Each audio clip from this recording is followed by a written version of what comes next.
Hello, hello. Happy Thursday to everybody. I'm excited about tonight's live. I have some lovely special guests who have quite a lot to say about the subject. If you are on here, please get those likes up. Tag anybody on this discussion who you think may find it interesting. We're going to be talking about Kevin Samuels and whether or not Kevin Samuels loves or hates Black women. I see we have already many of you guys in here commenting some mixture, SYSBM. I see Kevin Samuels does not hate Black women, just their behavior. Blessings to the guest. So yeah, we're going to talk about it. Also, I want to give a special shout out to all of you guys who have shown support to this show. I appreciate all of you guys, whether big or small, however big or small the contribution, it is very much appreciated. If you would like to continue to just support the show and what we are doing, you can find me on Cash App or Venmo, Shay Sharday. Also, again, if you guys want to see positive content out there that is not bashing or hating on, men or not one-sided, but these kinds of constructive conversations, I will continue to do my best to get the message out there, but I'm going to need your help to get to spread the word. So like I said, share this, comment, give it to anybody, pass it on to anybody who you think may find it interesting, because that's what we need to get the word out there. So without further ado, I'm going to bring on all of the lovely special guests, and we are going to start the conversation.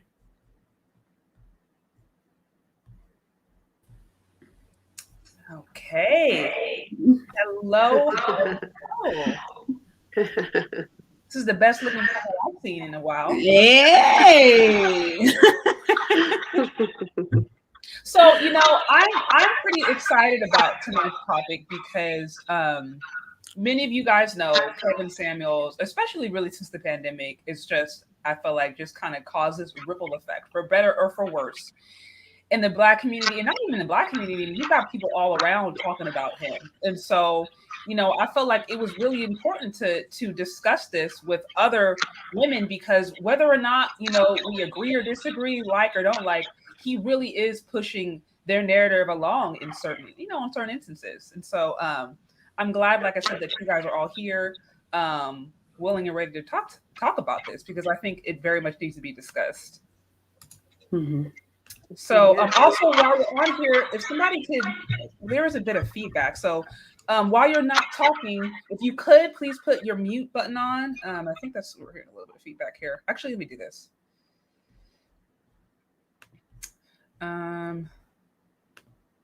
Okay, y'all, you gotta excuse me, technical issues here. Okay, so what I'm gonna do, yeah, when you guys are talking, just be for sure to have your mute button on, and then we go from there. So we're just going to hop right into the topic. I'm going to start with you, Miss Courtney Michelle. All right now. Yes. By the way, I'm loving the hair. I'm loving the look. Everything. Y'all all look good, so I had to make sure I come a little jazzy. Of course, always. I knew you were going to disappoint. So, okay, let's just start with you. What is your opinion of Kevin Samuels? Okay. Well, I got introduced to all this obviously from by Kevin Samuels as far as the Black Manosphere. Fair, okay. And when I first got introduced to him, of course, I saw the average at best clip, and I was like, "Oh Jesus, okay, that's how we're gonna do the people." Right. But then I just watched the entire stream, and I must say I was impressed. Okay. A lot of it stung, but it stung because it was some much needed truth that I think that we needed to hear and I needed to hear. Truth, not that part. Do you hear me now? So I was intrigued, and I think for months I just couldn't stop watching, and I was just researching. I was like, who is this man? And the more that I learned about his stream and about him, I mean, I was hooked, but I learned a lot, and I was grateful. Absolutely, I was grateful. You were grateful. Okay. So, I'm going to say this. I asked quite a few women to come on to this panel, and there were very many who were just like, I'm not interested. I don't even want to give him the time of day. So I got a very mixed response. So needless to say, I don't want to say you're a minority, but you are one side of the spectrum. I'll we'll talk about it, because I know I was supposed to debate a woman on my show about him, and she was a little scared. Right, that part. Right. Okay, so TJ, what about you? What is your opinion of Kevin Samuels? Well, my perspective is a little different.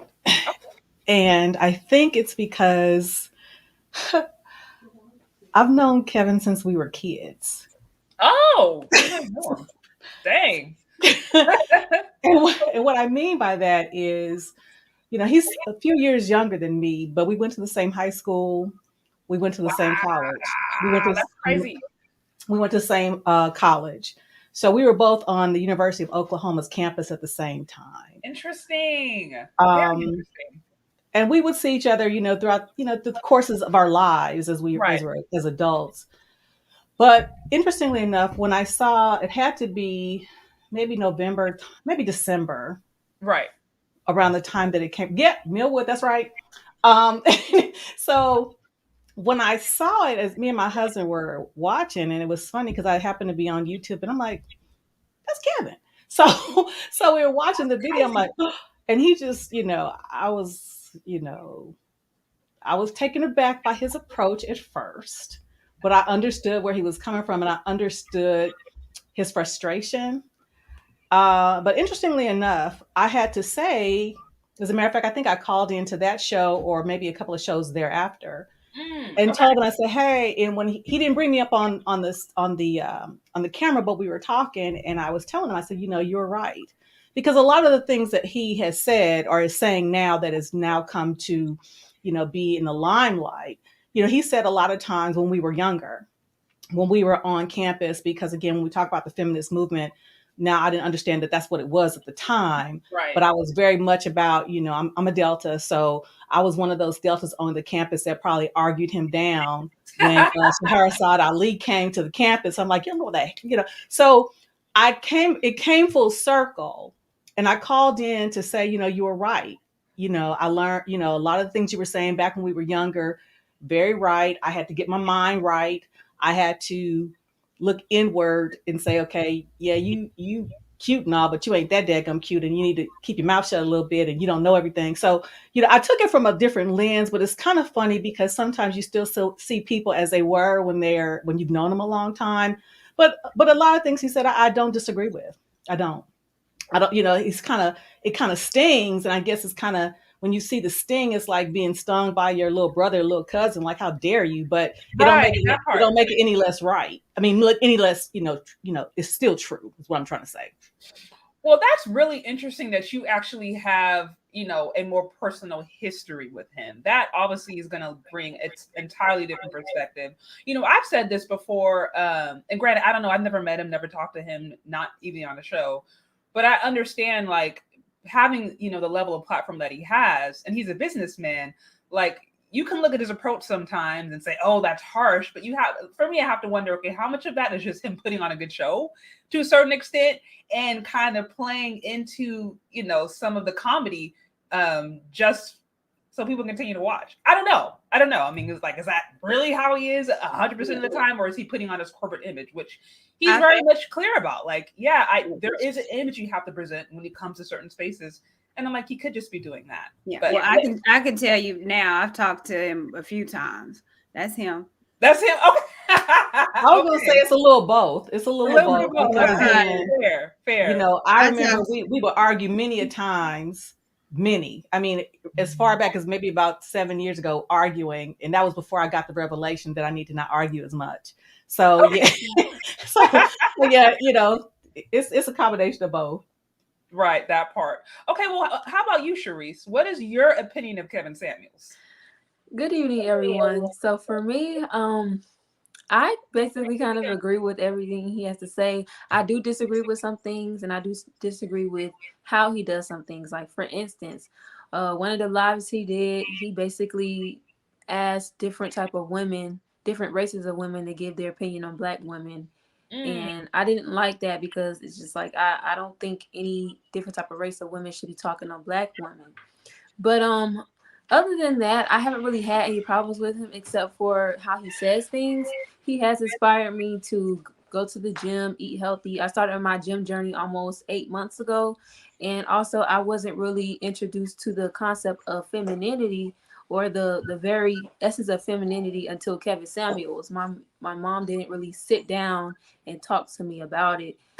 So I'm still on my learning journey, and I have made mistakes, but going back to looking at his content definitely helps me. And that's pretty much it. I don't really have a problem with him. I know a lot of girls around me, they always end up complaining about Kevin Samuels, but he has opened up my eyes to some things that I've done wrong in the past, and also things that I could do better. That is very interesting that you say he has was the one that helped introduce you to your feminine journey. That's deep. That's very deep. Sadly, but hey. Whatever it takes, Yeah. Right or wrong, whatever it takes. So now, Miss Renee, I'm ready for your opinion. What is your opinion of Mr. Yes. the Godfather, aka? So I was actually, introduced to, well, not introduced to, but I found out about Kevin Samuels through your feed. And and then we always started a dialogue about, what we had seen in the video. And I think it was the video of him speaking to a girl about average at best. Average at best, yes. And so I was very taken back initially when I did see the conversation, just coming from a household where I was blessed to have my father in the home. Uh-huh. And so I thought a lot about the conversations that my father would have to me and how much time my father had built me up, right? So when I think about, the correlation, like within, I mean, the black family itself as a whole, I like to see positive, uplifting conversations, conscious conversations. And I often think that Kevin Samuels focuses a lot on superficial things when there's real deep rooted things that are going on within the community where we can uplift each other more. I do believe that there is a lot of validity in the things that he does say. Um, However, it is the approach as well. So I agree with Sharice, like the approach sometimes is very harsh and sometimes it is needed, but I feel like it is a little bit of an overkill at times. I believe that there's a better way that he can deliver his message in an uplifting way for women that's more positive, just so that we don't make that the norm of how we receive, a black man's voice.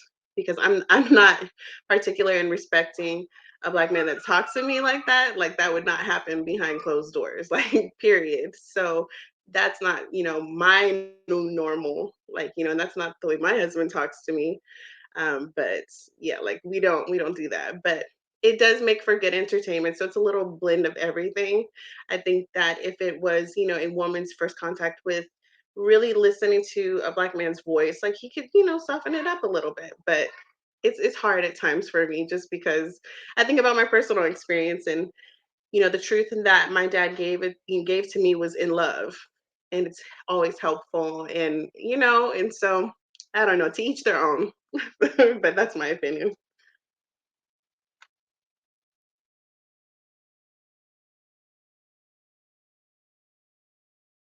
We can't hear you. Oops, sorry, my bad.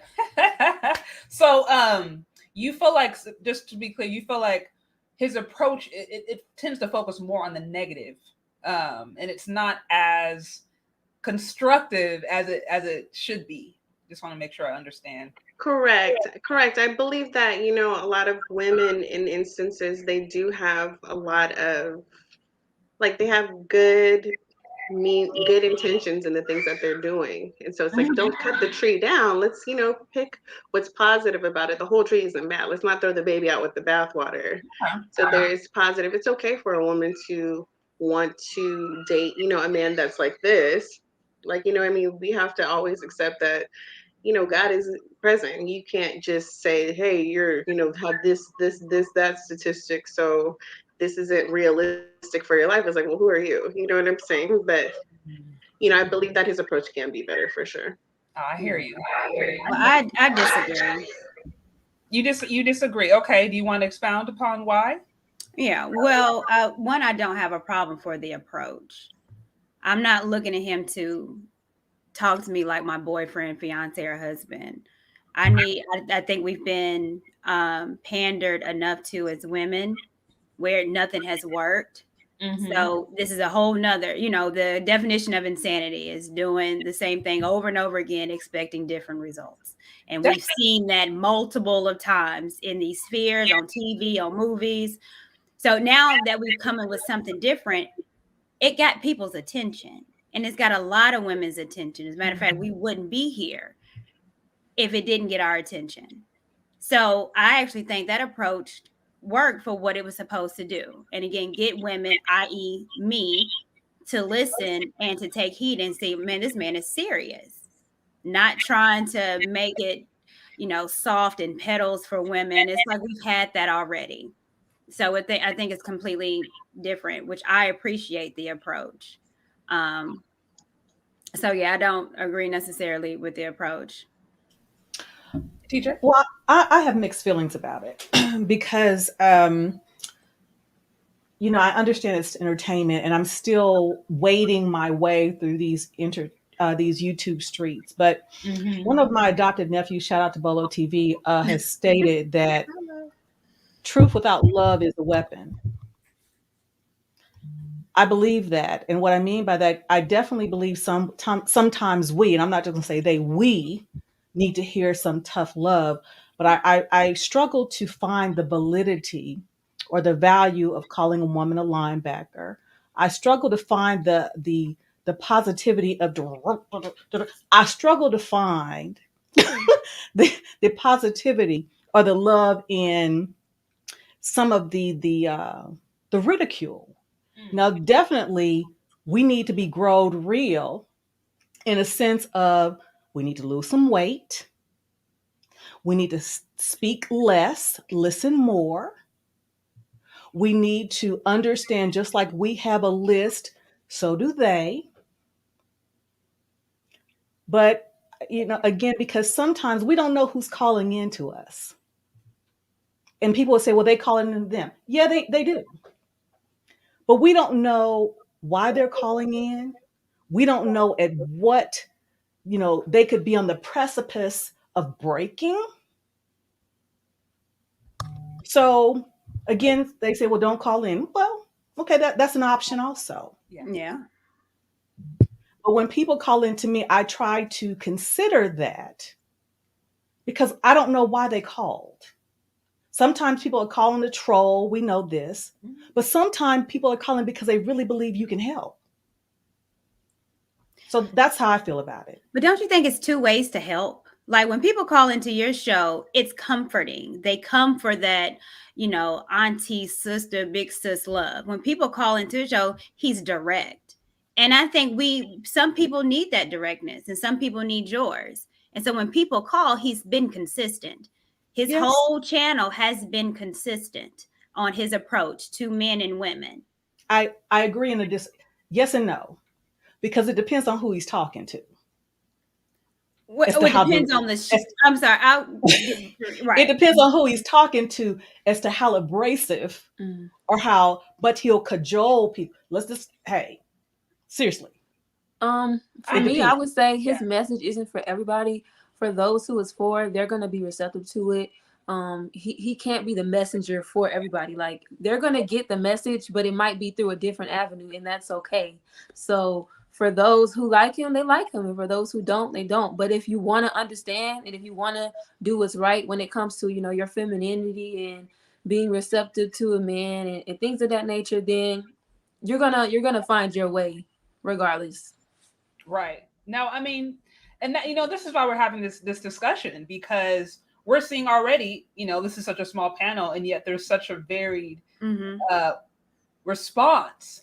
I will say, when I first was introduced to him, it was from my husband, and I heard, and I was just like, this man is completely narcissistic. What is he talking about? And yet I kept on, I kept on watching it because I'm like, oh, this is just so horrible. I put my phone away, and then I go back a few minutes later, and I go back, and I'm like, oh. So it was like this weird cognitive dissonance where it's like I'm very frustrated and flustered, and yet I can't stop watching. And so, I'll say for me, once I got past the approach, I was able to listen and say, you know what? Okay, there are some of these things that are valid. I think what gets lost in translation sometimes is that at the end of the day, he is an image consultant, and the premise of the conversation is women who have entered the room saying, listen, 80-90% of the men around me do not qualify. So the premise of the conversation is women who are already going for a very small competitive group of men. So I think if we remember that, then to me, it's like, okay, this seems a little bit more logical. Yeah, his approach and the different things, we can argue about that. But if we remember that, hey, these women have already said in their mind, most men don't qualify for me. And he's saying, okay, if you want to get these rare results, then you have to do these competitive things. To me, that seems reasonable, because it's like, as a woman, you're already now basically saying that you are better off than the men in your section, the men around you. And I think, to me, whether you want to call it pride or want to call it, an inflated sense of self, it's like, if you've already say, hey, I'm the top 10% or whatever, and now you're going to have a conversation with a man, okay, what does it mean to compete within the top 10%? You have to be ready if he comes with maybe some harsh truth, because that's what you're wanting. So when I remind myself, like, okay, he is literally speaking, he's not speaking to like your average person that's maybe making 40, 50K. I mean, the people calling in may be making that, the women calling in may be making that, but the ideal is that these women want these high value, high earning men. They want to be in the upper echelons. Most people don't qualify for that. So I think that's one of the reasons. And again, this is my opinion, but I think that's one of the reasons he goes on with this, maybe harsher approach, if that makes sense. Yeah. And then even we're saying he's an image consultant. So Right. if anyone on here has done any modeling, if anyone has done anything TV, anything media related where your looks are important, they don't say, well, I mean, maybe you shouldn't eat that bagel, baby. Maybe you should. Now they're gonna be like, look, you look fat. Yep. You need to lose 15 pounds. So the idea of it's an image consultant, that's how they speak to people. Facts. It's not nice. If you, like I said, if you've ever modeled and you wear something, they look at you and they're like, you know what? I can see your fat roll. You need to come back and lose weight. Next 15 pounds, then come back and then we'll see. If not, you're not going to get the job because you don't look like the part. If you've gone out for any part, being extra work, they will tell you, you need to look this age. You need to be this size. And if you go out for it, they will tell you you're too small. It's been stuff where you're too dark for the role. You can say you like it or not, but that's how they act. That's what they tell you. Right. So I want to move on to the next question. For those of you who are on, please get those likes up. I'm looking at the comments. Courtney, you get out the comments. I know, right? Because get out the comments. I'm ready to grow some people real, right? Oh, look, I'm ready to grow comments. I'm ready to grow them, girl. I'm ready to grow them. Get out the comments, teacher. I'm ready to grow them real. Don't grow the people right now. I'm ready to grow them. Because see, I'm a lot of people see I'm married though. So I'm going to move on to the next question because we got a lot. We still got a lot to cover off. And we'll have plenty of time to, get into the nitty gritty. Also, I want to give a special shout out to those who showed some love on the super chat. I see Torenzo Jones. His delivery comes how it's supposed to, which is not how someone thinks or wants it to be. For him to critique his delivery, as others say, his message wouldn't be delivered nor received by anyone because he'd be mind controlled. Okay. All right. Also, another special shout out to Red Pill Hustle. Okay. I see most Black women have not had I'm hearing some feedback, y'all. So if you can keep your mics off until you're ready to speak. I see most Black women have not had a masculine, assertive male presence in their life. So it is different. And because of the approach, it's not as receptive, but this is how us men talk. What do you ladies think? I do agree that if we as women expect men to talk to us the way our girlfriends do, that's a recipe for disaster. But, to some of the ladies' earlier points, I think, okay, what's the balance? Because they're not expecting you to like coddle us, but also you don't want to be, feel like you're being demeaned and insulted. So what is the balance? Is the, that's the bigger question. So again, if you're on here, please get those likes up. Also, you can show some love to the Cash App or Venmo Shay Charday. Moving on to the next question. I'm going to start with you, Miss Renee. Okay, so in your opinion, does Kevin Samuels promote Eurocentric beauty standards that discriminate against Black women? Why or why not? I, from watching his videos, didn't feel that they were Eurocentric. I didn't catch that vibe at all. I just felt, he had a narrative of just checking poor behavior, and how he wanted to. But I didn't feel any of that by watching any of his videos, that he was pressing, Black women to not love on themselves. It was just coming from, I believe the place that he was coming from was like, hey, this is your reality. This is what I'm seeing. This is, so I'm telling you what I see. And I believe that, you need your bars all the way up here. You need to, take that down here a little bit. And if you want to be here, then you can. But yeah, you need to recalibrate a little bit. But I didn't feel that at all. Okay. So you were not feeling the colorism, featurism, texturism. So that's good. Right. No. Okay. How about you, Sharice? I don't think so from what I've seen. I know he has encouraged us to wear our natural hair, be more natural, but also, you know, still looking pretty, going to the gym, eating healthy, that kind of stuff. So for me, it never came off that he wanted us to look more Eurocentric. That might be his type. I don't know. You don't know his type, but I know for me, you know, he did inspire me to hit the gym and eat healthy. So that's what I've been doing and trying to do what I can to get up there, I guess. Okay, good. And I think that's me personally. I'll say anytime, women, Black women in particular, can be inspired to manage their health, that is a net positive. I don't care how it happens, because unfortunately, we're not that healthy. I mean, and Americans in general are not that healthy. There's reasons for that, but Black women in particular are at risk for so many diseases that just come down to just, poor eating habits, lack of education on good eating habits, lack of exercise, sedentary lifestyle. So I think anything that can help us, really loving ourselves enough to take care of our bodies, I think is a net positive. That's just me. So how about you, Courtney Michelle? Do you think he promotes Eurocentric beauty standards or not? I don't. I mean, like we said before, he champions us with our natural hair, not as much makeup, exercising. None of that has anything to do with being Eurocentric. Actually, I think it's positive as far as Black women being your natural self. Right. And then even the women that he champions on there that he, deems as beautiful, the Kelly Rowlands, the Beyoncés, the Rihannas, they're all Black women.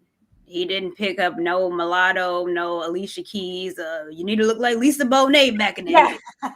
It's not. It ain't. These are Black women. These aren't mixed. I don't know what you are. You could be ethnically Spanish. Ambiguous, right? These are Black women. So no, I think he champions Black women. I think even the men on there think Black women are beautiful. They're just tired of some shit and they want us to do better. So I'm all for it. Okay. Tired of your shit.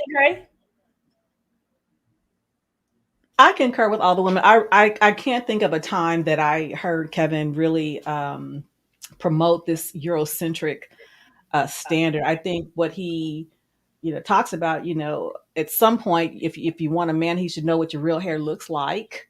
He should, you should not have eyelashes that look like, caterpillars and stuff like that. Facts. So, I don't think so. I think, he definitely promotes, looking good. And it's so funny. I think I look at it differently now, and I see some of myself in some of these women because, like I said, I've known Kevin a long time, and I knew him when I was in the prime of my life. Mm-hmm. You couldn't tell me nothing. You couldn't tell me nothing. Yes, but I was single. I was single as F. You understand me? I was single as F. Single as French toast, right? Yes. There you go. You couldn't tell me nothing. I was fine. I mean, there was nobody finer. But I was single as F. But then as I started to get in my 40s and then 50s, I'm like looking around at, hey, where the men's at? Mm-hmm. So I had to get my mind right.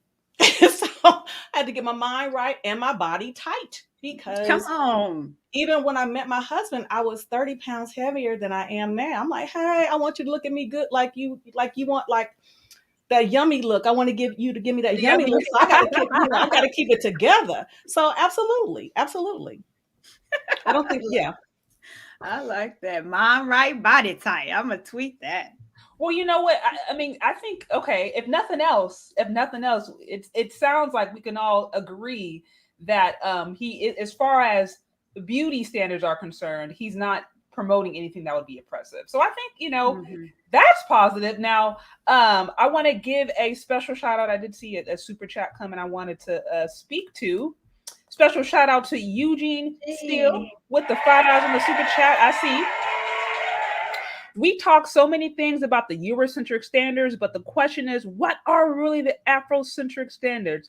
I am so glad you asked this question. Shameless plug. A few months ago, I did a Black beauty standards video where I broke down how would you actually define a Black beauty standard from a Black and African perspective.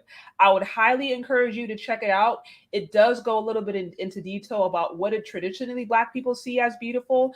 The one thing that I might challenge, if anything, from Kevin Samuels would be the size 4 body type. If we look at an African perspective, what was more desirable was the waist to hip ratio, essentially women who were curvy. So a woman who may be considered a size 8 or a size 10, but had weight in the right perspective, from an African perspective, would be considered beautiful. Where we find that in a traditional European standard, the more, thin and frail a woman was, the more beautiful. So the video, it breaks it down. It really gets into specific features, body type, color, hair, all that kind of different stuff. But really, there is no, from my understanding, there is no ethnic group, especially within the Black or African perspective, that's ever promoted women being unhealthy. That just does not exist. But check it out. Real quick. Yes. One of the funny things, when I do listen to some of his videos and he talks about the size, I'm like, gosh, I wasn't a size 4 in college when you knew me. And that's the thing. So that's the one thing that I would challenge and say, I understand that I understand what he's doing, because if he's looking and saying, okay, men who make this amount of money, they're going to they may want models. And as a model, yeah, a size 2, a size 4. But that's where we can kind of get into the question about, like, okay, there's many Black women out there who, even they're natural, they're healthy, it may not be a size 4. So that's, we can go back and forth. But at the end of the day, I think he's just like, look, just be healthy. Don't be going around eating Twinkies and pizza and fried steak every single day, talking about take me as I am and never hit the gym. And then you got high blood pressure and you're upset. You know what I mean? Like, just be healthy. But yeah, as far as the weight, that's, like I said, and I have studies, everything. I don't want to get in a tangent, but it does exist. But I think all in all, anything that's going to promote Black women taking care of their health and taking responsibility and owning it, I'm all for it, Yeah. So, and Black, y'all know this, Black men, they don't really like sticks like that. Let's just be honest. Yeah. And I was going to say that too, because I would push back, because as a woman in the South, I mean, you gotta have some meat on you. I mean, you gotta have some booty. I'm sorry. That's what I'm saying. I mean, that's what I'm going to the gym for. Not to lose weight, but to tone up. To get some booty. That part. I mean, I can't tell you how many of my friends with Black husbands, they get pregnant, you know what I mean? They may gain a few pounds, and they're just like, okay, you can tone up your stomach, but don't lose the rest of that. You know what I mean? They say don't lose that butt. That's what they say. Right. So I'm not saying, Black men are promoting women being unhealthy, but my opinion, I haven't been on this, Black men are the most body positive. They really, truly are. Now, again, when you start getting up there, higher, upper echelon, and you're communicating with other ethnicities and other groups, then there's a corporate image, then we can have a different conversation. I agree. So when I was younger, just to touch really quick before we move on, when I was, in my college day, it was like 10 years ago. So the whole body image for women was completely different than what it is today. Now, I was considered thick. I would say I was about a 6, and and I was in good shape, but you know what I mean? I still had body, and that was the norm back then. Now it's like, you're cool, you 12, and not, and up, and you thick, and booty, and all of that is so different. So it's all relative to, location at the end of the day, where he's living, what's popular. We have to take that into consideration as well, for sure. Right, absolutely. So, okay, on to the next question. Also, I see a few super chats come through. I see Eugene Steele with the $5 in the super chat. Think about it. I could look at a white woman with blonde hair and a Black woman with braids with the name Beauty Radar. I can be turned on by both. Okay. Fair. Snuggles. Shout out to Snuggles for being Snuggles. I gotta give my hand clap to y'all both, Eugene Steele and Snuggles, with the hand clap. I want you ladies on the panel to give me 3 women you all would consider as beautiful when it comes to looks only, and what you do see in the norm. Snuggles with them comments. Shout out to Chanel. Okay, I don't want to mess that name, but shout out to you. What is heightism? whether which race or gender are you people consciously and subconsciously? Okay, heightism. Yeah, that's a whole nother conversation.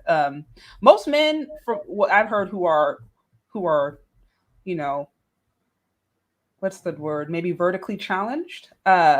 Just kind of accept it for what it is. They don't get really caught up in the heightism stuff like that. But that's another topic. Obsidian talks about this a lot. All right, next question. Let's start with you, Sharice. Is Kevin Samuels damaging the image of Black women, and is he anti-Black? Why or why not?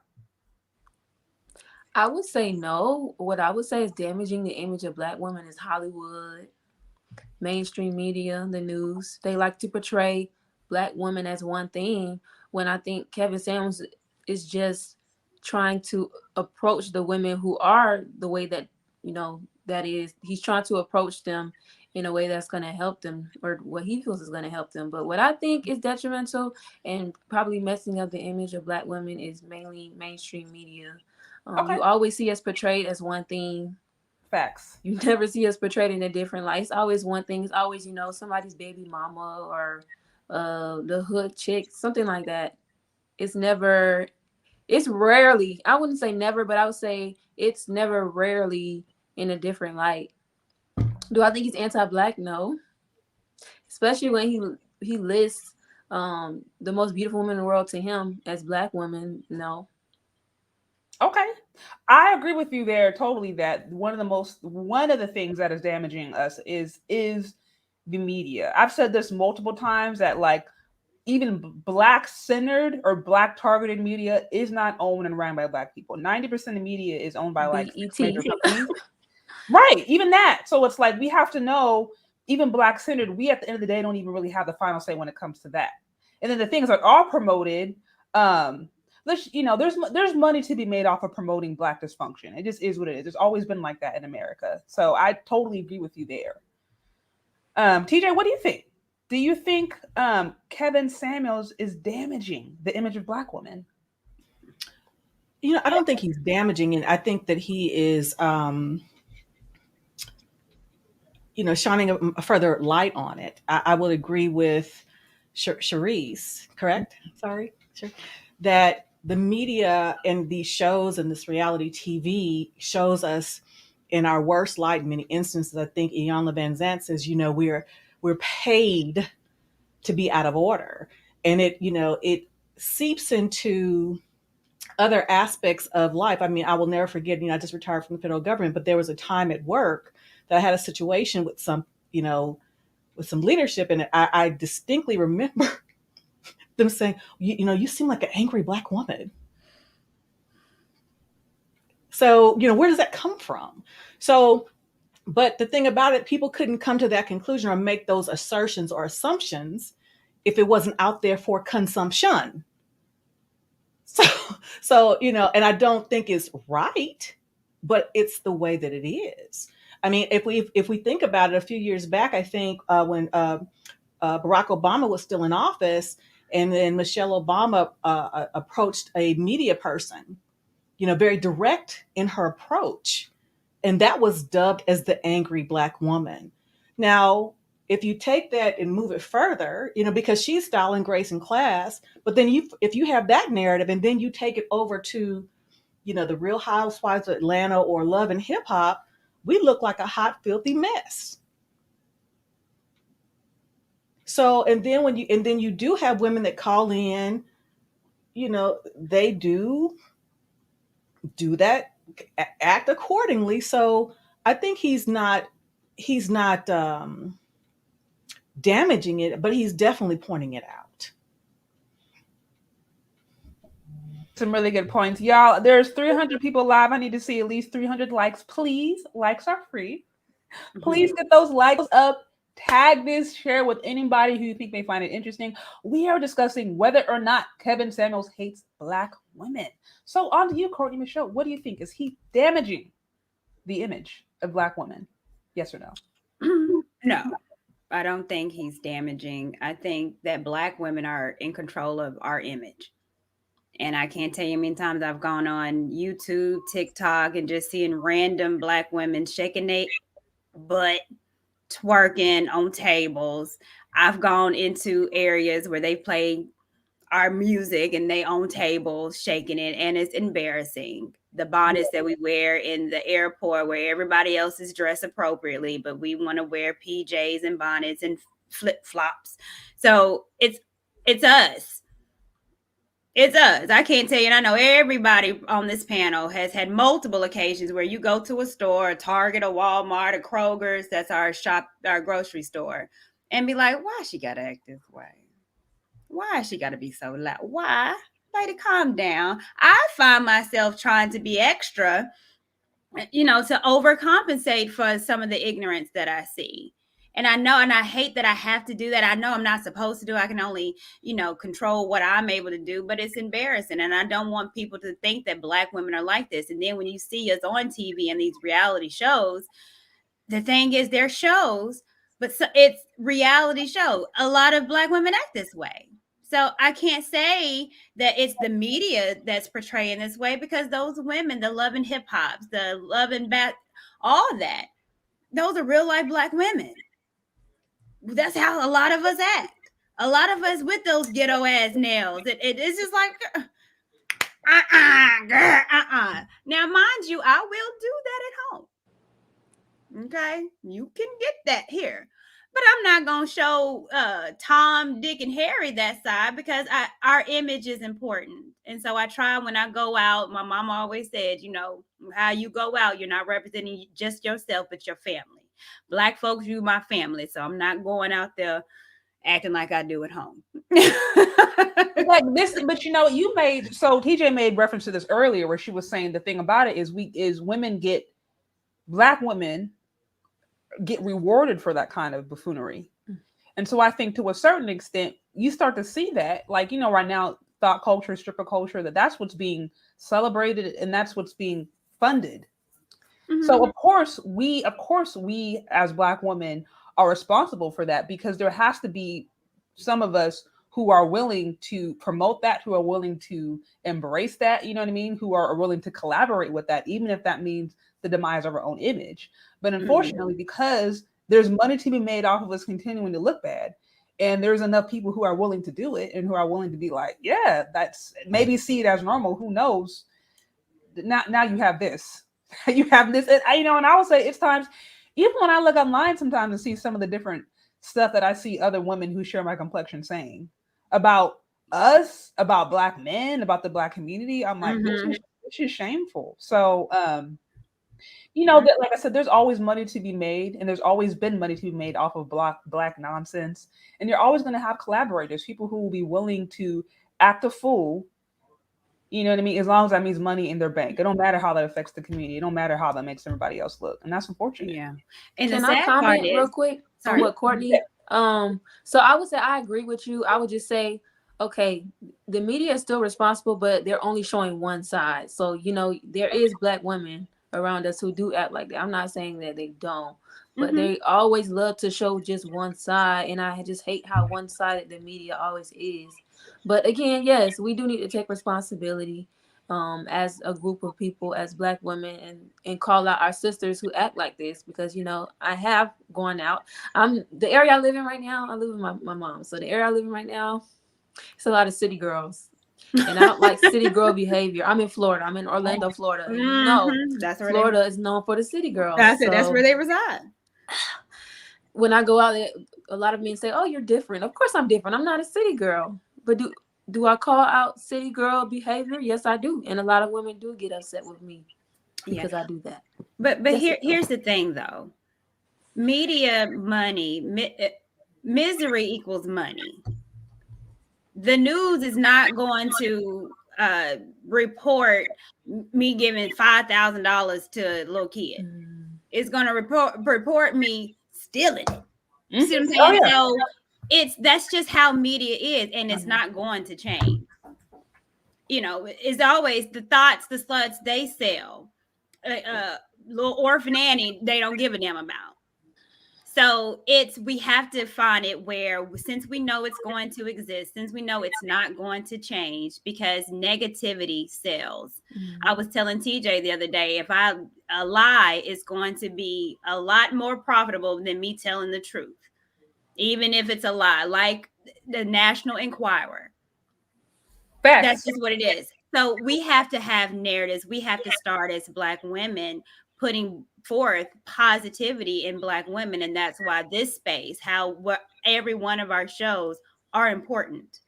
Because now people are seeing, and once this starts going mainstream, hopefully, this sphere does, then they're able to see beautiful Black women that can articulate and can resolve things without fighting or degrading each other. So that's why we're important. Absolutely, absolutely. Now, Renee, did I get to you on this question? I know we went on. Okay, so I know you have been ready. Before I let you answer, I want to give a special shout out to Red Pill Hustle with the $49.99 on the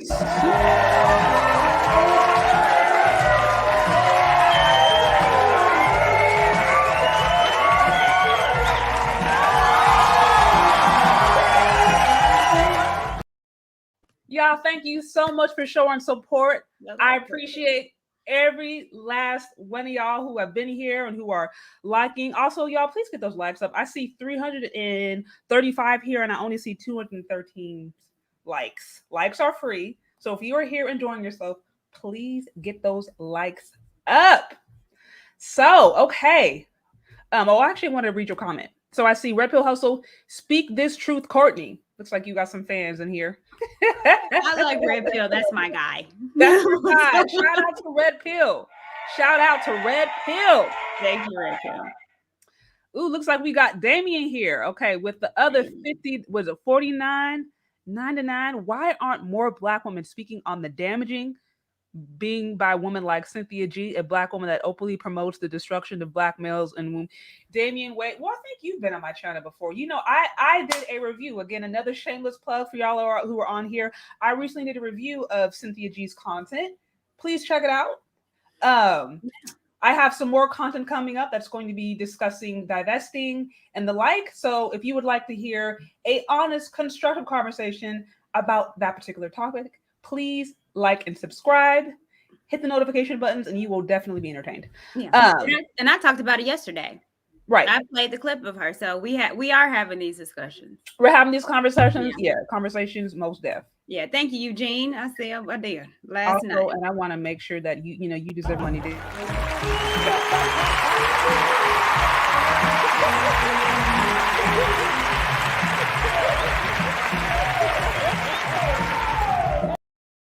All right, so Renee, your turn. You don't know how much I love that. It's just brings a spark to my life, for real. We all need it from time to time. Mm-hmm. Yes. That's why y'all welcome here. I know we got a lot of Black male hating channels that that brings a lot of money. But I love Black men, so I like to show them off when I can. Anyways, continue. I do definitely agree with the panel overall. There's a huge narrative that's playing out.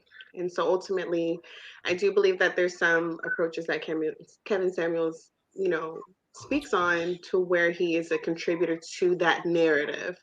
Is that, healthier for the quote unquote Black collective? I don't know, but he is not ultimately the issue. It is the narrative. And so, I focus on holistic healing. And so, it's all about just really knowing the truth for yourself and starting to create healthier lifestyles for your life. You know what I mean? That's the answer. And coming up out of these ways of thinking and needs for validation in a lot of societal structures, you know what I mean? And so ultimately it's not Kevin Samuels that's, the issue itself. I believe that he is, giving great advice from his perspective, but I do believe that it is, sometimes at times contributing more towards people to fall into that, into the programming to where we need to come out of, Absolutely. I think it would be, I think it'd be really shallow, really, for us to just blame everything on Kevin Samuels and say all of a sudden he's responsible this one person is responsible for all the negative portrayals of Black women. Like that would be a really shallow and a really just honestly a stupid assessment, because that's not possible. He's only been this popular in the last few years, So completely agree there. So let's move on. I want to move on to the next question. So okay, teacher, in your opinion, would Black women take Kevin Samuels seriously if he did not promote a wealthy or more corporate image?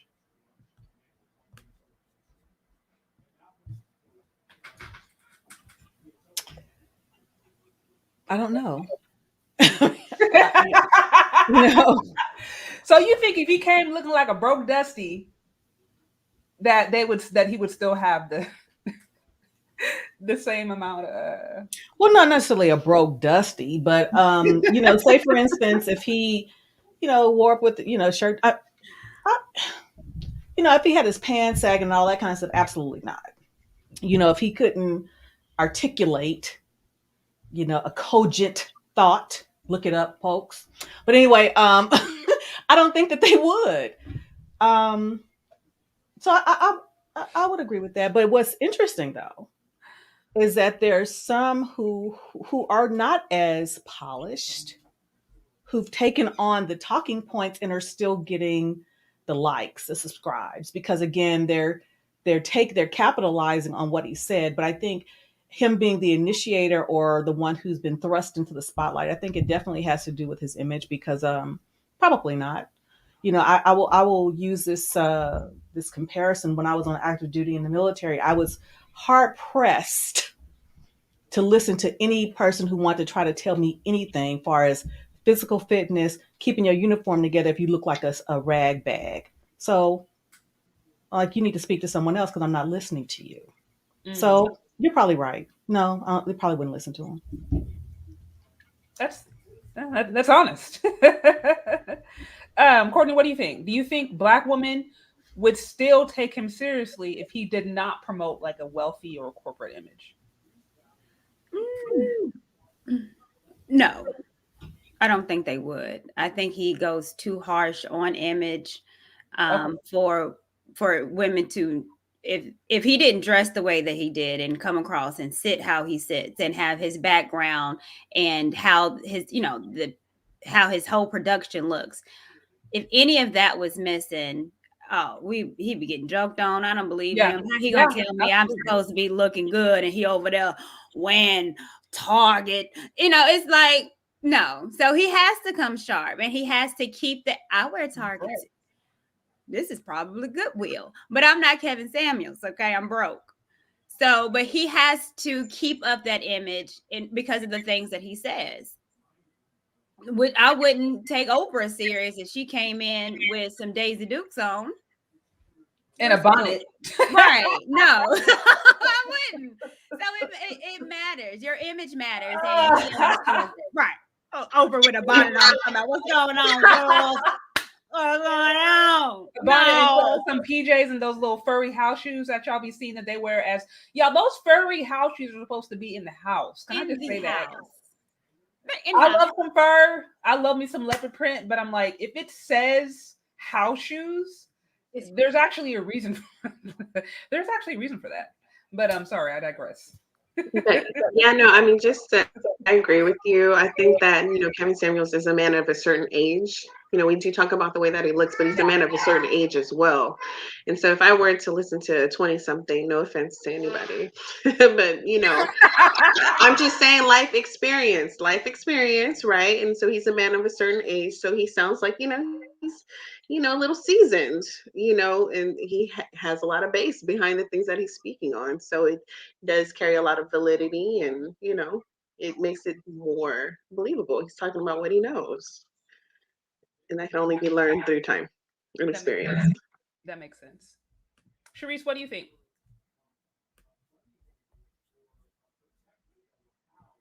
Okay, there we go. I'm gonna have to agree with everyone and say no. We all see that a lot of women already aren't receptive to what he has to say. So if he were to change his image and kind of downgrade to how he looks, based on how he looks, no, not at all. I think he would get more flack than he's getting now. But a smart man apparently, because if you're an image consultant and you're telling people how they should look, you do need to come sharp and you need to have it together. So I applaud him for that. Honestly, I do too. That's what I'm saying. Like, I can, and actually, I was listening to a video. I want to say it may have been BGS. I was listening to a few days ago, who I think is very much responsible for having mentored Kevin Samuels, or I think he's introduced him to the space. So, but he was kind of talking about how, there's, and we're going to get into this, but he was talking about how some people were coming against his image, and some are saying like, oh, this is, he's gay, or at least this and that. And he was saying there used to be a time in the Black community where the goal was to kind of get to the point where like you were put together, you were that businessman, like you were the one that was like, you would kind of rise to that level. You were that professional person that used to be valued in the Black community. And now with like, the stripper culture being pushed, and, just the toxic masculinity for Black men being pushed, it's like you got Black people who don't really have any understanding, some of them who are just maybe unacculturated, or just who have bought into this toxic culture, who will look at somebody who may have a suit or some shoes from Italy or something and just be like, oh, he gay because, the whole kitten heels, things like that. And it's just like, y'all, this is just a representation of how we have digressed, and how we don't even really, we're at the point now where we celebrate sometimes some of these toxic images. And so that's why, just on a base level, like, I can appreciate seeing a Black man in a suit and being respected, because I remember there's this thing that went viral a few months ago where it was a whole bunch of different Black men in suits walking down, I think it was in LA, and there was all this hate being spewed about these Black men. And I'm just like, what? We should be celebrating this. We see Black men coming together and trying to build and trying to do something positive. Like, why am I seeing all this negative? So that might have been from me, because I posted that on my Twitter. I asked the Black men's wear, can I post it on my Twitter? They said yes. Yeah, okay, so and I posted it. Yeah. And people are getting mad at me and trying to expose me because I posted that. It's like, so why are you getting mad? Why are you getting mad at Black men walking in suits? What were the comments that were negative? It was just a lot of ridiculous stuff. Ooh, they're not doing anything. They're just walking down the street. What are they doing? And then people are getting on me and trying to expose me. Expose you for what? For posting a picture? I don't know. They were upset with me though for posting that, and they get upset every time. And it's a lot of our people who get upset at that kind of stuff. Oh, and it's just okay, if there's an image being shown of Black men, and then we're trying to tear down that narrative and show another image, why get upset at that? Excuse me. I when I hear that, it really saddens me, because at 54, I remember a time that we dressed up to go to the parties on campus. We dressed up to do our wine and cheeses. We wanted to look our best all the time. And it was something, to your point, that we aspired to be, because we, it was about style, grace, class, dignity, sophistication, words you don't hear anymore.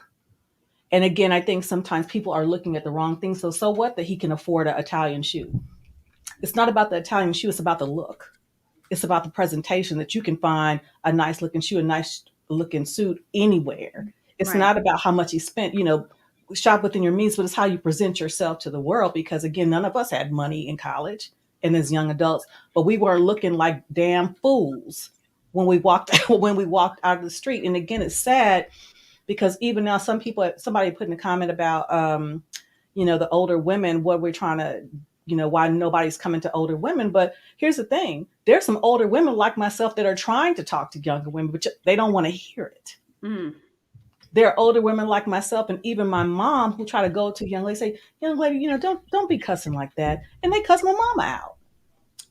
Yeah. I wasn't there though, because it would have been a situation. But anyway, it would have been a situation. So we do, but again, we have become a society that no one can tell anybody anything. And so I think there's a lot of, again, it's on both sides. But since we're talking about, Kevin Samuels as it relates to women, he has valid points. I mean, I'm not going to disagree with that, because again, as a woman, I've tried to tell young women, don't go out, cuss. I mean, I cuss, but don't go out cussing like a banshee. Present yourself as a lady. Leave something to the imagination. Don't show your ass. Don't show your titty. But they, oh, you just, oh, you don't know what you're talking about. Okay, I'm married. You ain't. Bye. Well,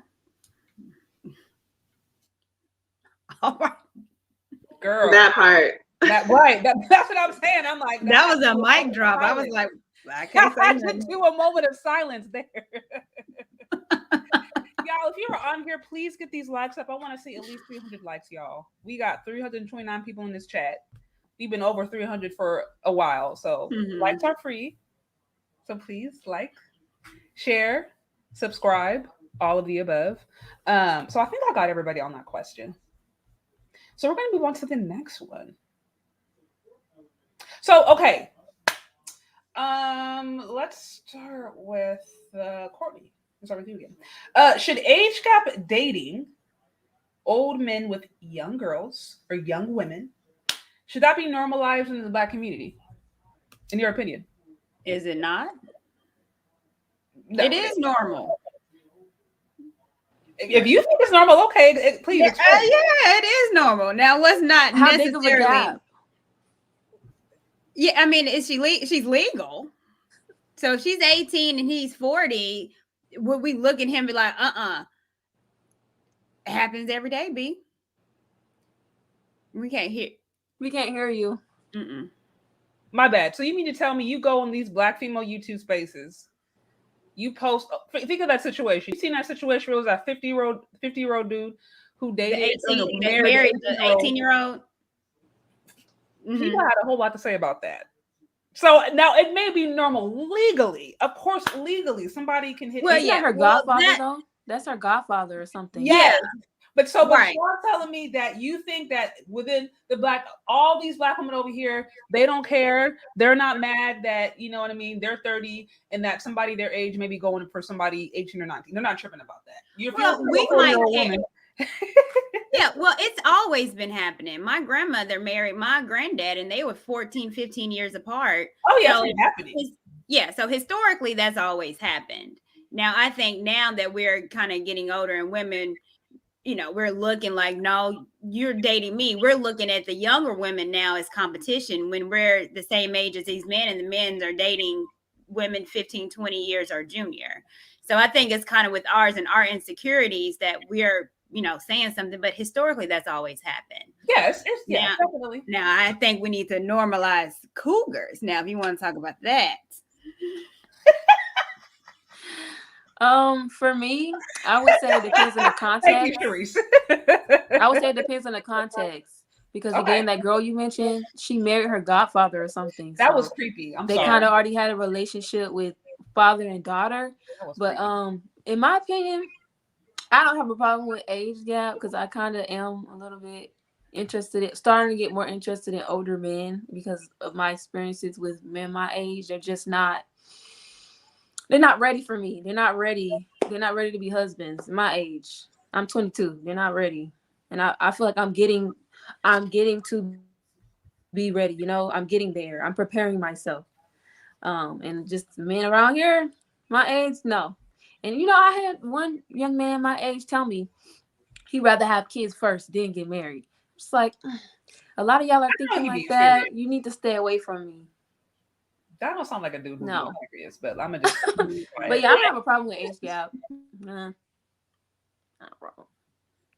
I think age gap, has been a normalized thing since the beginning of time, just for the essence of survival. So I always believe that women have matured faster than men. And, we have been a little bit more forward when it comes to securing the bag as far as our means of life and surviving and having children. And a man that is older is more attractive because he should have his stuff together, versus when we date our own age. The men that come along, they still have to learn. You have to be a little bit more patient. I know myself, I've dated a few older men, and so in my 20s, and it worked for me. At least I thought so, because of the fact where I was raised by older parents that were baby boomers, and so I was attracted to that just naturally. So I can see how it can be something that's normal. I believe across all boards, it doesn't even have to be a quote unquote Black thing. It's just, yeah, it's across the board, period. A inner survival thing. Yeah, no, that makes complete sense. Okay, so I guess you guys sounds like you are all in agreement that age gap dating like that shouldn't. That's just what's been happening. It's going to continue to happen, and it's really not a thing. Mm-hmm. Well, it's going to continue to happen. It's funny that I have different views on it as I've gotten older. When I was in my 20s, I dated older men, and I think largely from my perspective is that I was looking to fill a void that my father didn't, because my father wasn't there. As I was in my 30s, I had a rule, no more than 10 years above and 5 years below. So, but now, and I think obviously in my 50s it wouldn't matter, but I think when I think about my daughter, because my daughter is 27, I couldn't imagine my daughter dating someone that's close to my age. It would disgust me. Oh, I'm just gonna be honest. yeah. It would disgust me. But that's me. That's me. You understand? Because my daughter is married, and her husband's 2 years older than her. So, but I get over it. But it would disgust me. I mean, I will be on. I have a brother that he's a year older than me, and his wife is maybe 2 years older than his son. Now, I will tell you, when he first brought around, I was pissed to the highest of festivity because our children are the same age. Mm. But I give her all credit. She saved my brother's life. So it just depends. Right. It just depends. And it works for them. She loves him. He loves her. So I had to, get over it because it doesn't, affect me. But I had my feelings about it. I'm like, what? I'm like, this is like dating a kid. Because again, like 2 years older than his son. Mm-hmm. But it works. So, Right. Whatever works for you. Now, like I said, my daughter, I'd have a problem with it. But luckily, I don't have to deal with that. Absolutely. Well, ladies, so I usually like to try to keep this conversation within about 90 minutes. We have about 3-4 more questions. I think Courtney, Michelle, you have to head out. So I thank you, appreciate you. This is awesome. Thank you. Look, thank you for putting up with me.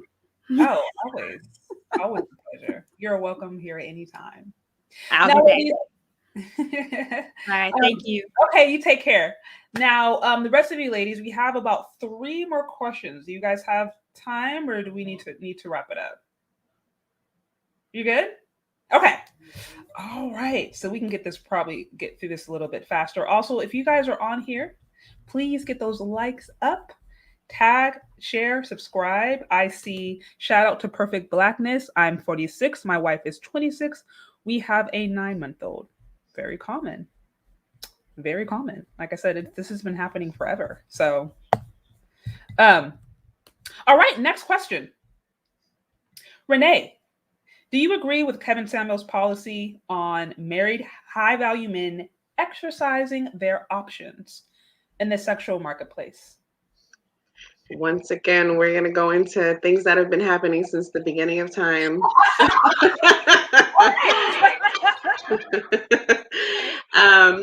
A lot of men unknowingly have taken on this king mentality. And so when you have more money, men feel that they have the ability to be able to care financially for, and create from that space. So, I mean, even men who, provide and don't necessarily have financial means still do it. I believe that, inherently certain men do just act upon that, and they will go and create. And once again, it falls more into a survival mentality, of a king's mindset. So yeah, no, I definitely do believe that men of high value will go and create something real quick somewhere else because they can afford to and they can do it. So you're saying this is men exercising or just the biology, whether it's, a biology thing or it's a mindset, I want to make sure I'm understanding your point. Yeah. So it's an essence of an abundance mindset for sure. Because if I've been allotted, fancy things, or, I'm exposed to many high value things in life, then why not take on, how many of her wives, if they feel like they have the ability to do that. I believe that's the mindset. I've, dated men that are millionaires in the past. And I mean, a lot of them did not have that mindset, but they were big flirts. And it's because they could. They were very attractive men. They know that, they're going to attract a large pool of women. And that's just the reality of the situation, is that they get to choose. They get to choose. There's a lot of women that do desire them for their stability and their ability to be able to provide. So Okay. yeah. All right. TJ, what do you think? Well, I'm a giving person. Okay. However, I don't share my toothbrush and I don't share my man knowingly. Okay, knowingly. I'm not mad at it. I'm not mad at it. So, I think it boils down to what you're willing to accept. Me, I wasn't willing to knowingly willing to accept that. Um, my ex-husband, my daughter's father, would be considered a high value man. I've dated part of, I've dated many high value men. I wasn't willing to accept that. But again, I'm a lot older than y'all. so, I just wasn't willing to do it.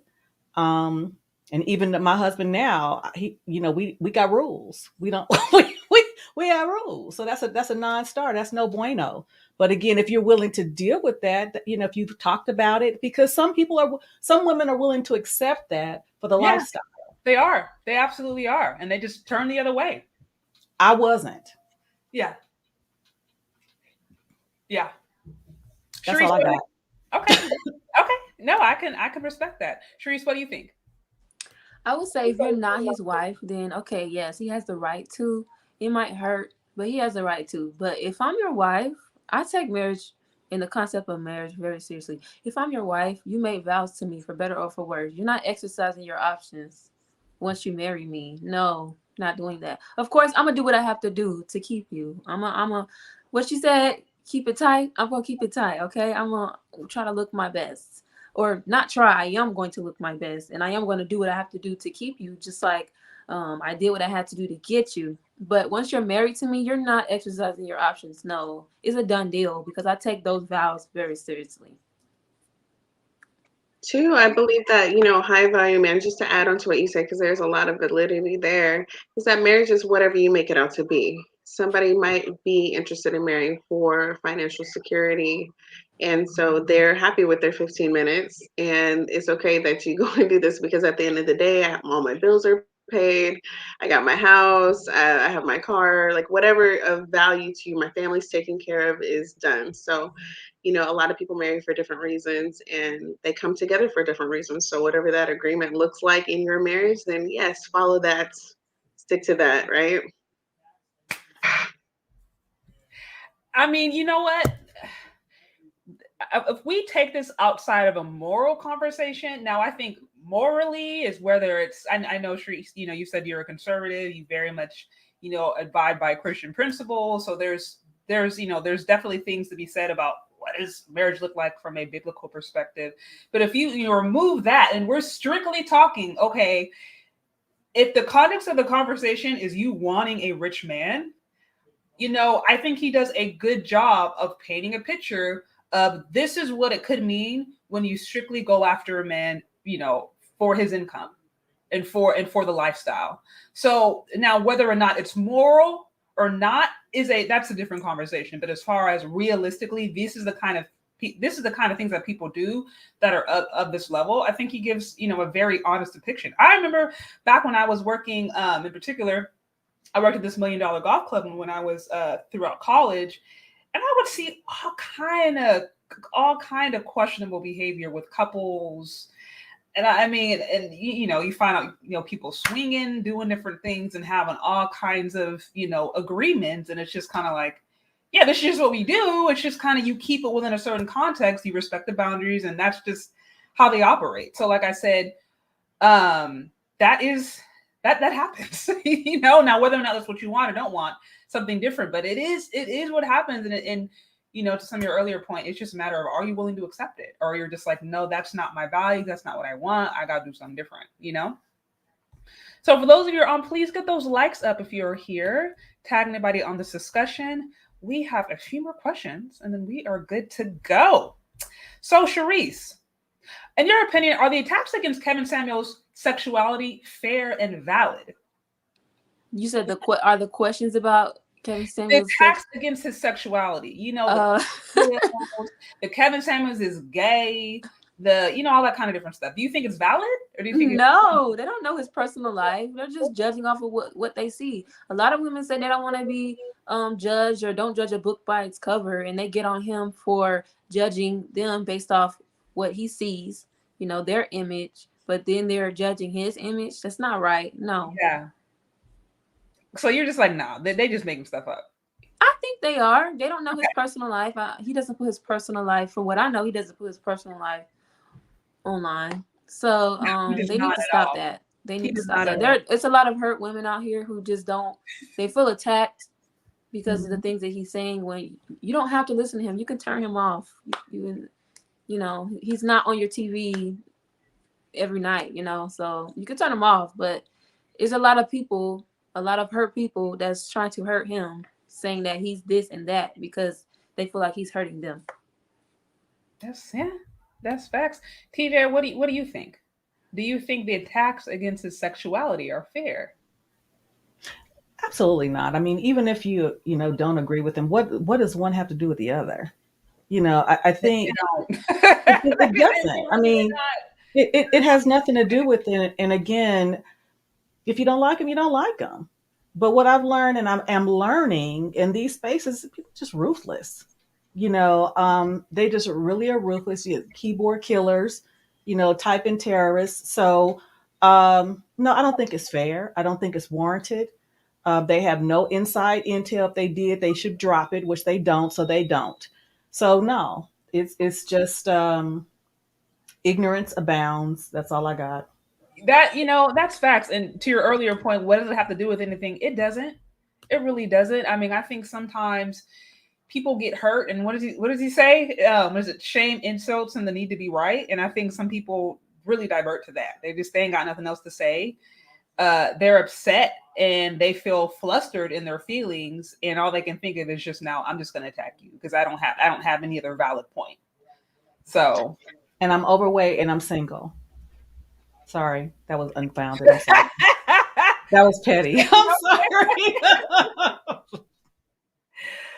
Dang. Well, and again, back to what I said earlier. Again, this may be popular opinion, not popular opinion, but going back to my earlier point that black men are the most body positive. Your average black man, you know what I mean? Now he's talking high value, but I feel like, many black men out there, if a woman she's feminine, she's nice to be around, she's cooperative, she knows how to cook, she got a few extra pounds on her, it's like whatever, especially if it's in the right areas, they're fine. Like a black man will wipe up a BBW if she is marriage material. We all see it. How many of us on Instagram, we see it sometimes? You see, those dudes in the comments lusting after them BBW IG models. You go to a family reunion, you go to a church picnic, you go to the grocery store, you in the black community, like you will see women who may be considered more BBW. So I don't even think that I would be considered that. Huh? Before, when I met my husband, I would have been considered that. And again, I'm not casting any aspersions, but I had to get my mind right, and get my body tighter. Right. And that's what I'm saying. Like, I think, because I hear him saying, oh, he's body shaming. Now that's, we can talk about whether or not that's really true and how deep. But again, going back to my earlier point, anything that's going to promote health and promote Black women valuing themselves and their bodies, I think all across the board is net positive. And by the way, Black men happen to be the most receptive to larger body types, more so than any other ethnic group. There's scientific data to back this up. You know what I mean? Many of us have our own anecdotal evidence to back this up, but I'm like, I think Black men are generally the most accepting of body types. But with that said, we still need to be promoting good health because nobody wants to be dying of, of a heart attack at 35. You know what I mean? If you can avoid it. So I'm sorry, I just saw something in the comments that's very true. And and this is what helped me get my mind together. We women don't want a fat man. Oh, we absolutely don't. No, and that's I We talk don't about want a fat man. we don't. We do. We will not. You yourself will be a big, beautiful woman and then hate on a man who was your counterpart. And I think this is why the body positive movement, I wish body positive, we saw more short men. We saw more overweight men. We saw more bald men. I think that would be, to me, I would have more respect for it. But all of a sudden, you have, if you have a Lizzo who is not going to be going after her counterpart, who's going to be going after the top of the top, then it's like, okay, y'all. Now, and this is why I think guys aren't even taking this stuff seriously, because they're just like, y'all are inconsistent. You're not even looking at us.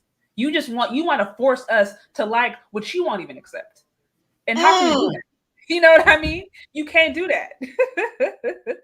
So yeah, I completely agree, Sade. And I believe that with the narrative, it's unfortunate from my perception that we find that we can take advice from, a Black male from the LGBTQ population. And when it comes to a Black male, sitting in his heterosexual, in his true nature, we can't digest it the same, but he has to be flamboyant to some essence for us to accept it. And, a lot of us within the Black community, we don't know how to have healthy conversations because we weren't taught it. This goes all the way back to slavery. We weren't taught how to healthily communicate. So for the fact that he's able to articulate what he has to say and he's asserting himself as a man, in his way, then I believe that we should accept that too if we're going to accept everything else. He doesn't have to have high heels on for me to listen to him and for me to be able to confide in him. Like, let's accept everything. It goes across the board. If I'm being forced to accept LGBTQ and these new standards that society is pushing, these narratives for the socially acceptable Black male, then he should be accepted as well, speaking his truth in his own way. Right. Absolutely. I see super chats come through. I want to give a special shout out. Eugene Steele, I want to add that the women who are hating on Kevin are pretty much the same women hating on pick-me's who hold women accountable. You know what? That deserves a hand clap because that's facts. Absolute facts. Red Pill Hustle, I said, if you had to pick between a man who exercised his options but gave you the best life you could have ever imagined or dying alone, what would you choose? Genuinely curious. Okay, so I'm like, I actually did a poll on this. I think I did a poll on whether or not women would choose a billionaire who cheat, if they'd rather like a billionaire who cheated or was like had an open relationship, or a broke guy who was consistent. I did a poll on this not too long ago. Do you guys have any thoughts on that? What do you think? Or maybe not, or maybe let's not even say broke. Let's just say your average. So your average guy, I think Black male right now, I think is like 48,000 from what I saw, I think a few days ago on the Census Bureau. I'm not mistaken. I think it's around 48. This is, I think, just for the last quarter. But I mean, so it's like a man who makes 48 and he is consistent. He's emotionally available. You know what I mean? He has the looks. He has all the other stuff. But he's just not rich, but he has all those other genuine qualities. Would you want that or a billionaire that can give you a lavish life, you on vacation every month, all the bags, everything, but he just cheats? That's a genuine. Let me say this. The person who asked the question, those are so extreme. Like, just so I'm glad that you gave us the option of would you say 48,000? I would take the 48,000 because I'm not about to be with somebody that's not faithful. I can't do it. I already have, sometimes I'll be having anxiety issues. So it's just like, that wouldn't mesh well. I'm not really looking for somebody that's rich. I'm just looking for someone who can take care of me and the children that I have for him, that will retire me and allow me to be a housewife, stay-at-home mom, a traditional trad wife, somebody who can afford that. So might not be 48,000, but you don't have to be a billionaire for me. Okay. That's fair. No, those are extreme, and that was kind of for a reason. um, okay, If I so may, yeah, um, definitely. Chime in. the individuals, I need to stop reading the comments. I'm sorry, I can't help myself. Um, the ones who talk kick rocks. Um, the reason why I say that is because I've never, even in my prime, I've never been one that cared about how much some money somebody made. I just didn't. Probably because I always worked. My husband is a truck driver, makes a good living. I've waited my whole life for him. I'd be damned if I shared him with anybody. I'd be damned if I share him with anybody. So I have a wonderful life. He retired me on an average salary. He enabled me to retire. I'm a stay at home. Well, I'm not a stay at home mom. My daughter is grown, but I'm a housewife. I love it. You can't be emotionally available for me and emotionally available for somebody else. I don't care what you say. I'm not taking that. No, I'm not taking it. So if I need a bag, I'll get it myself. But no, I want what I want. I want what's mine, and my husband is mine. So that would be an emphatic no Emphatic for no. me. Yeah, I'm not mad at it. Renee, do you have any thoughts on this, or do you want to move on to the next question? Well, of course I do. No, I agree. I agree. Sade knows my life. So, no, I mean, of course, at the end of the day, a man of high value, I believe, is about what's inside. What are we really talking about, when it comes to materialistic things? You know what I'm saying? In this lifetime, you rather relish on the beauty and essence of intimacy with someone rather than material things. I came from a lifestyle where my parents raised me to, they made me happy by buying me things. And so growing up as an adult, I was seeking more content from within. I want a man of God, a man of character. That's sexy to me. That's attractive to me, not the material things. And I believe a lot of men, because of the social norm and what's pushed, you know, people attribute their value and their worth to material things, and it's completely wrong. Be a man of value, respect yourself, respect your family, love your family, what that looks like for you. And it's beautiful. It's a beautiful thing, because once again, the Black family was attacked very early on, and we're still struggling to reestablish and recalibrate the health of, the way God intended for our relationships to be. So see those things and continue to work on those things. That has nothing to do with material possessions. I will move on because I know we're getting to the tail end.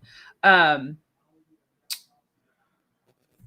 when you it's different. Like when you grow up you're around a lot of rich people, and you see their lives, and you kind of understand the different things that you go through, or they go through. It kind of changes your perspective. I was talking to somebody not too long ago about this the other day. Lived in $1 million communities, you know what I mean, for years, and she was sharing her experience, and how now looking back and looking at how there was so much of the time in a marriage, and her husband was working hard, attaining all these different things, and now fast forward in their marriages and families, they have all this stuff, they have all these different assets and things with the marriages and families, and her giving an honest take where she's just like, I would have much rather had less and have a functional, healthy marriage where we can stay together than have all these things. But but she had grown up. She wasn't like she was poor, and so I think it just so happens that most of us in the Black community, grow up in the struggle. So it's like they don't necessarily come from that perspective. But I can say honestly, knowing people with wealth and who come from wealthy backgrounds, and knowing how for some of them that blew up in their face. Some of them are just like, yeah, I would be happier having less if I knew that my family would be together. But that's that I also know that's not everyone's situation.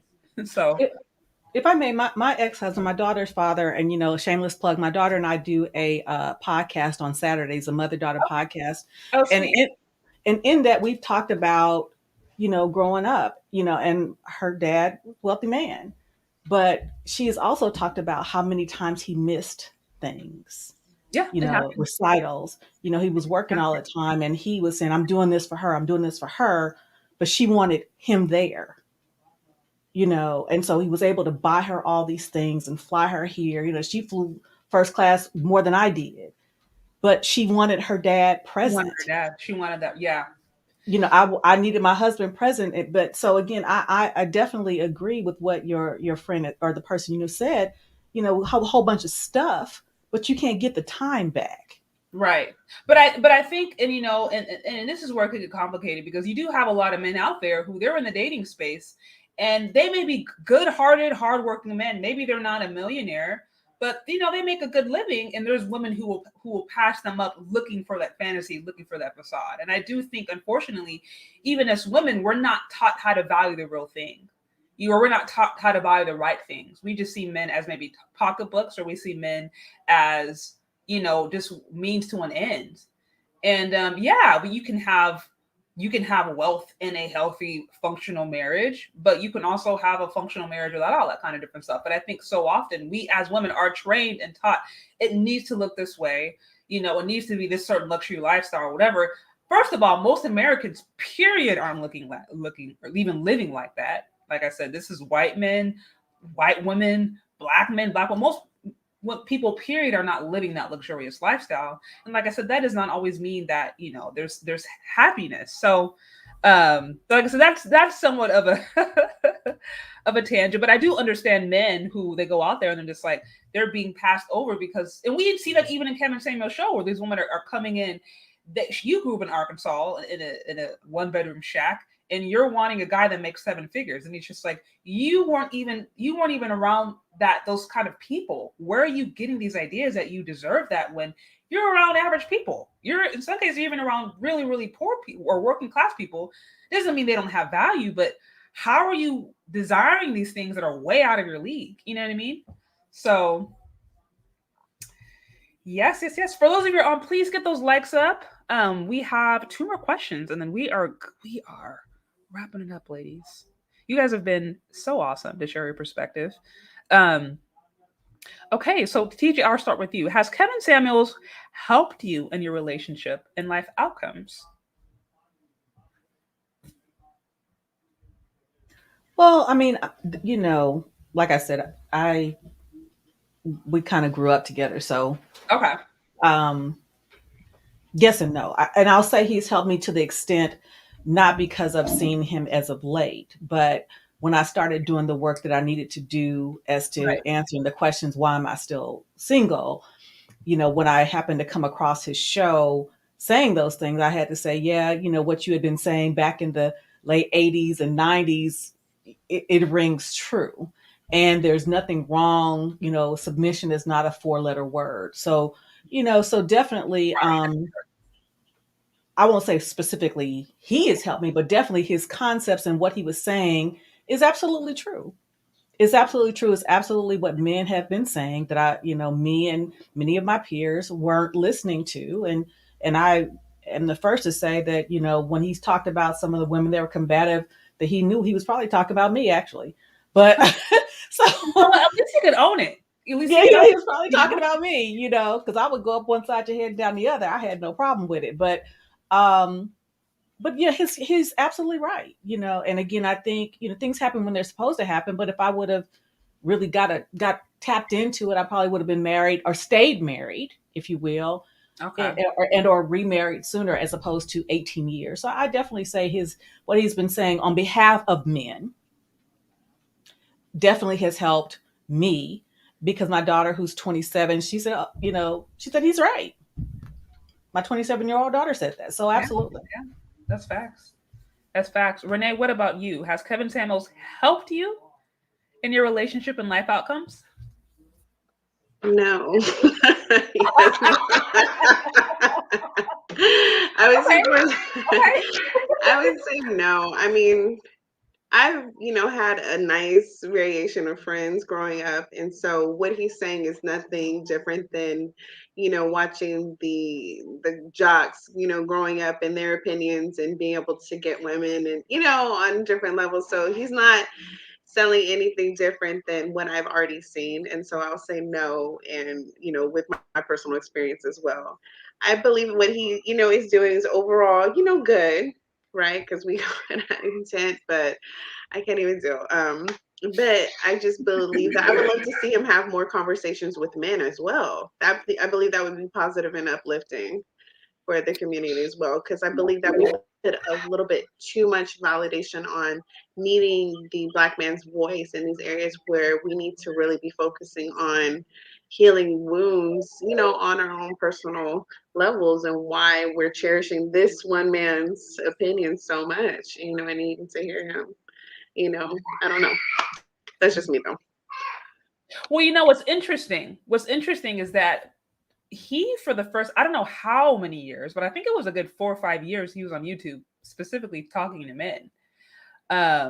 And he didn't really blow up until he started talking to women. That's when, like, all of a sudden people started coming, but he spent a lot of time talking to men the first few years. And so, and nobody had anything to say. And I haven't heard those, I haven't watched those videos myself, but what I've heard is that he's just as harsh. He is just as, matter of fact. He doesn't mince his words.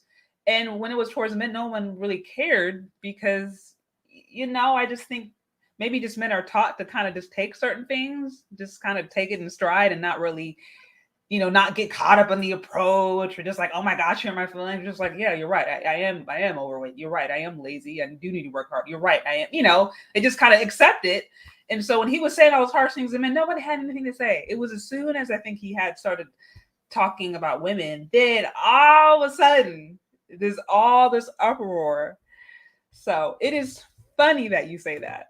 It's funny. I clearly need to do my homework, but I would love to see that. So thank you for letting me know. I got to go back in his archive and check that out for sure. I love it. Now, again, you can't quote me on it, but I think it was like a good 4 or 5 years. And I know he did some fragrances, but he was basically talking about men, like their image and different ways to basically improve their image and some of their work outcomes based upon how they presented themselves. So all that's there. So I want to give a special shout out to Philip, the $25 super sticker, much appreciated.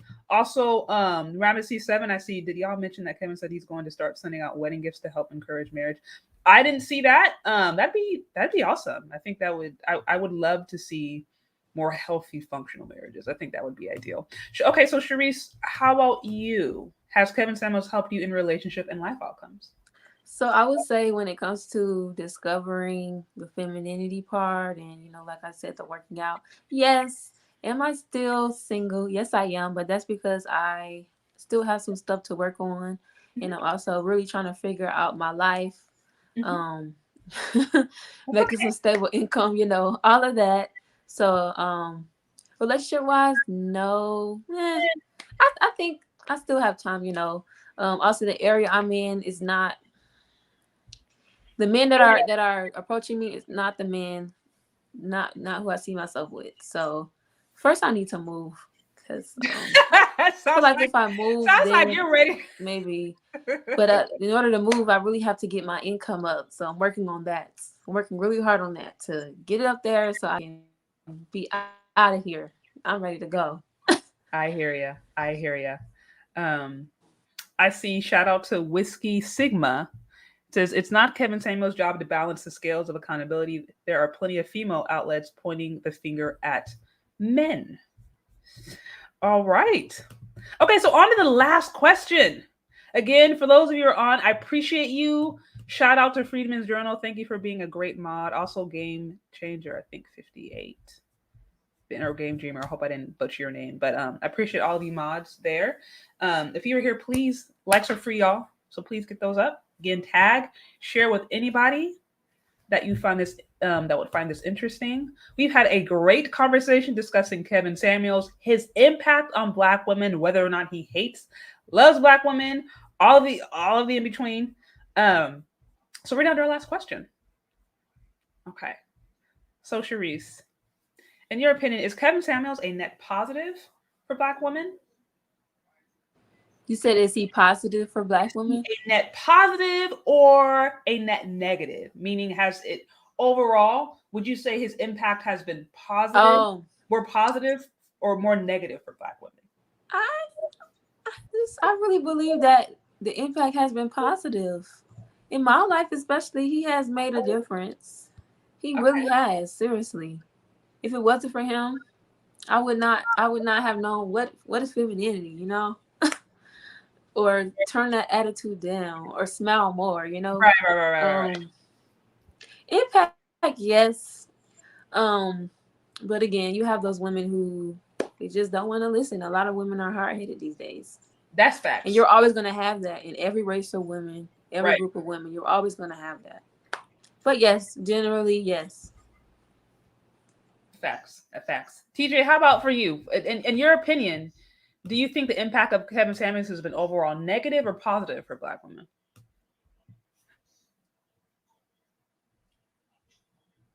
Well, if we're talking about outcomes, because he often says outcomes, right? Okay. I guess it would depend. And it would depend on how many of those women end up in marriage. Okay. But what I will say is this, even though we don't have those statistics, what I have gleaned from conversations such as this, and I think a conversation that, Courtney had last night when some of the women called in, and even when he had his celebration of 1 million subscribers, I've heard many women talk about, even though they may not be in relationships, they've talked about the things like Sharice is talking about. I'm going to the gym more, I'm eating healthier, I'm learning to dial back my attitude. So in that vein, if we look at it holistically, even though we don't know the data of how many people, the results of marriage, but I think we can say it's a net positive because more women are becoming ready for marriage because they're doing what is necessary to make themselves more appealing, more marketable. So when they encounter that man, they will be the wife in waiting, if you will. So I'll say yes. Okay. So you think overall the conversations that are being had, even if they're hurting people's feelings for better, for worse, it is, in your opinion, helping to encourage more women to prepare themselves for being good wives. And of course, something positive. Okay.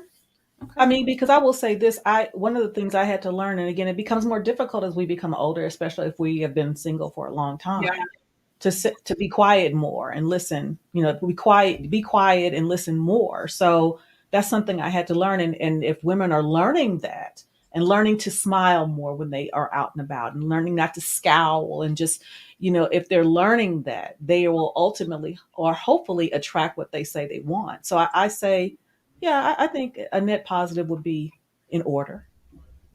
Okay. Shout out to Bobby. Yeah, I do see about the conversations. Check the description. I have everybody's information there. Sometimes the way the title works, it doesn't allow me to put certain names, or I'm not always able to find certain names. So definitely check all these lovely ladies out. I have all the information to their social media accounts in the description box. But I do appreciate you for the call out. Renee, in your opinion, is Kevin Samuels overall, has he negatively or positively impacted Black women? Well, no, I'm just kidding.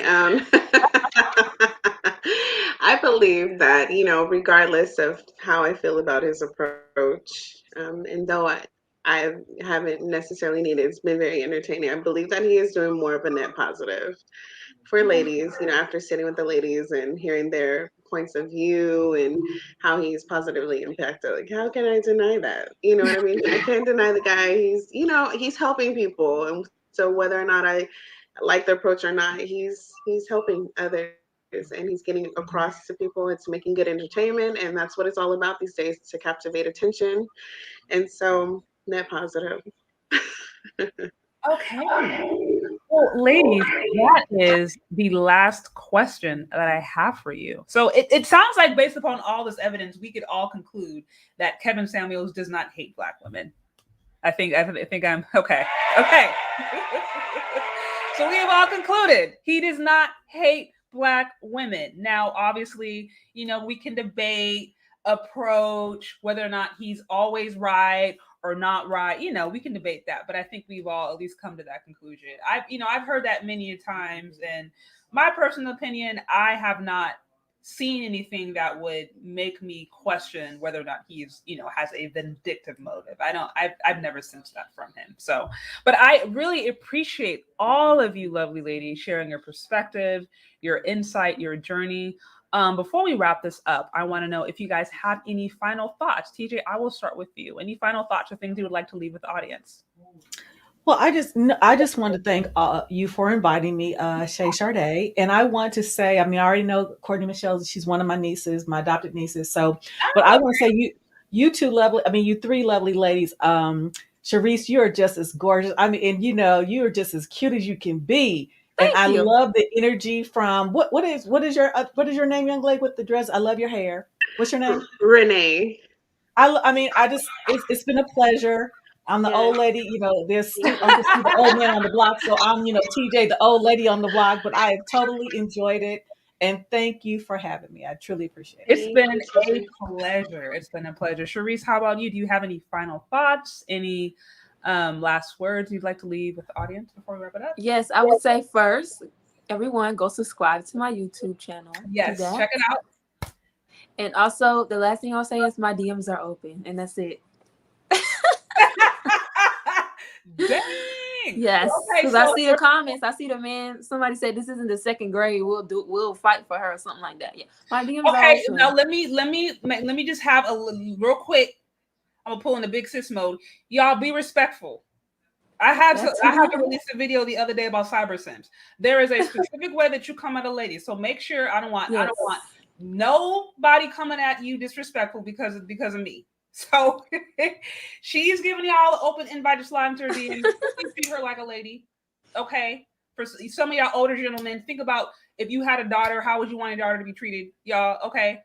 No cyber simping. I'm gonna just keep it at that. Okay, Renee, how about you? Yes, I just want to thank you.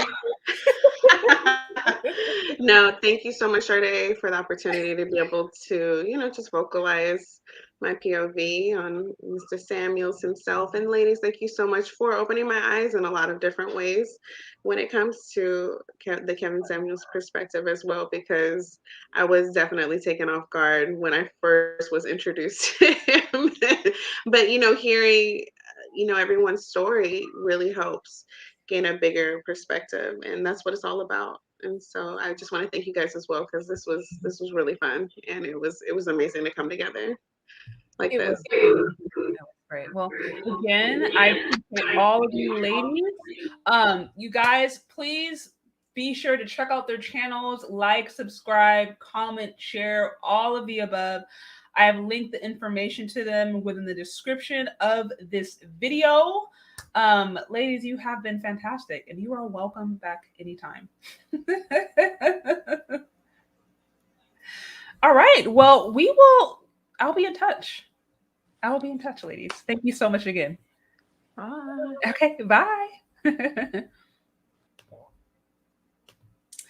So, thank all of you who have been here the entire time or popped in and out. I appreciate your time with me this evening. I especially appreciate those of you who came by earlier today and then are here again, hanging out, sending your love, your super chats, your comments. Much, much appreciated. If you found this interesting or entertaining, please share it, get the message out there. Like I said, I will do my part to continue to try to bring interesting and constructive content to you guys, but I need your help to get the message out there. So please share it.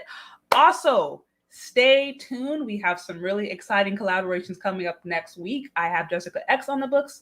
We're going to be talking about colorism, featurism, and texturism with Jessica X, talking a little bit about divesting, hopefully have a call-in show. So definitely stay tuned for that. I'm also going to be interviewing Philip Scott on, for those of you who haven't heard about him, he's been, he runs a few different businesses and YouTube channel. And this is going to be a continuation of the Black Men Built That series, or the Black Men Building, where I am highlighting different Black men in the community who are actively building, who have businesses, who have different, who are just doing things that are constructive that need to be highlighted. Because like I said, there are plenty of channels out there that focus on all the negativity, and there's not enough that I think that actually promotes the good.